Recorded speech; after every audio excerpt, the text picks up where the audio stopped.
If you know 8 women of childbearing age, chances are at least one of them has experienced pregnancy loss. The topic of miscarriage is becoming more mainstream as women and men open up about their grief and their journey forward. I sat down with a Cumberland County couple sharing their journey of loss and how they found healing in the hurting. If you've miscarried, my hope is that you will feel heard and seen and gain helpful information, but this may stir up some emotions. That is the water. Inside Broad and Taylor Keener's home, it's playtime with their 2 little girls, Ellie and Lexi. Should we color that one, Lexi?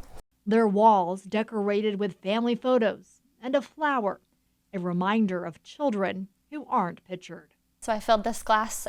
It just felt like it was a pure life, and with a flower to remember that child by. Taylor and Broad miscarried 2 children before their little girls were born. The wonder of what could have been, what that life could have been. You start to think about that, and it's like you're missing something. There's an emptiness there that that particular child will never be in your arms here on earth. Their journey began in March of 2019 with a positive pregnancy test.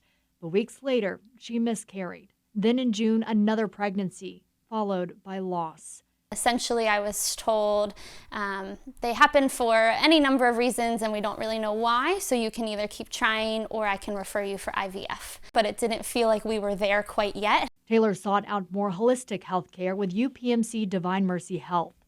And I started tracking my cycles using the NAPRO technology and the Creighton model. Someone can come in to my clinic, just hand me the chart, and before she says anything, I know about 80% of what I need to know the moment she walks in the door. That chart is going to give me a great idea if she has PCOS, hormone dysfunction, other signs suggestive of endometriosis before she even speaks. I then met with Dr. Whitaker, and she was able to determine that based on the early miscarriages and some things that showed up in my cycle that I likely had endometriosis. Once we got in touch with Dr. Whitaker and kind of started the tracking process and things, we felt like we had a renewed spirit of hope. In October of that year, Taylor had surgery, and 1 year later, she gave birth to her daughter, Ellie. Ellie's name means God is my light, and her middle name is Hope. And it's hope the Keeners held on to in their time of grief.